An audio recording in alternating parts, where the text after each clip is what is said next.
पनवेलमध्ये कचरा प्रश्न पुन्हा एकदा उभा राहिलेला आहे। पनवेल महापालिका झाल्यानं सिडकोनं कचरा उचलण्याला विरोध केलाय। त्यामुळे गेल्या 3 दिवसांपासून पनवेलमध्ये जागोजागी कचरा तसाच पडू नये, पनवेल महापालिका झाल्यानंतर कचरा पालिकेनं उचलावा असं पत्रक सिडकोनं पालिकेला दिलेलं होतं।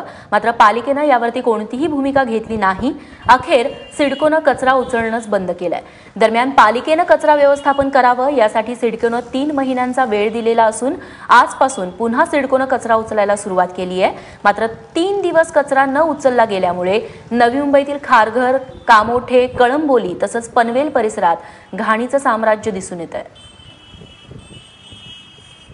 गेले 3 दिवस झाले सिडकोच्या माध्यमातून कचरा उचलणे मोहीम बंद असल्यामुळे 3 दिवसाचा मोठ्या प्रमाणामध्ये कचरा संपूर्ण शहरभर पसरलेला दिसतोय। खारघर, कामोठे, कळंबोली, पनवेल या संपूर्ण शहरामध्ये मोठ्या प्रमाणामध्ये कचऱ्याचे ढीग लागलेले आहेत।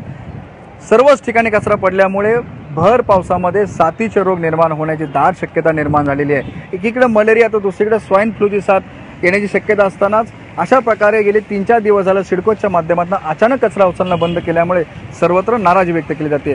6 महिने झाले पनवेल महानगरपालिका अस्तित्वात आल्यानंतर पनवेल महानगरपालिकेने कचरा उचलला संदर्भातला स्वतःची व्यवस्था निर्माण करावी अशी सिडकोची मागणी आहे। तशा संदर्भातला पत्रव्यवहार त्यांनी पनवेल महानगरपालिकेला केला आहे। मात्र गेल्या 6 महिन्यामध्ये पनवेल महानगरपालिकेला आपलं व्यवस्थापन, कचरा व्यवस्थापन उभा करणं शक्य झालेलं नाहीये। निवडणुकीचं कारण या संदर्भात पनवेल महानगरपालिकेकडून देण्यात येते, त्यामुळे अजून काही कालावधी द्यावा अशा प्रकारची मागणी पनवेल महानगरपालिकेची आहे। मात्र यानंतर सिडकोने गेले 1 तारखेपासून हा कचरा न उचलण्यामुळे 3-4 दिवस झाला मोठ्या प्रमाणामध्ये कचरा हा शहरभर पसरलाय।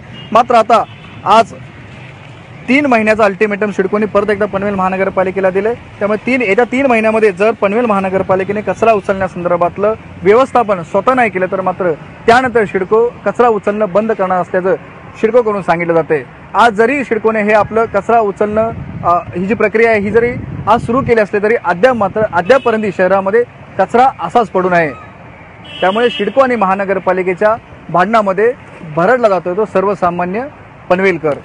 विनायक पाटील, एबीपी माझा, पनवेल।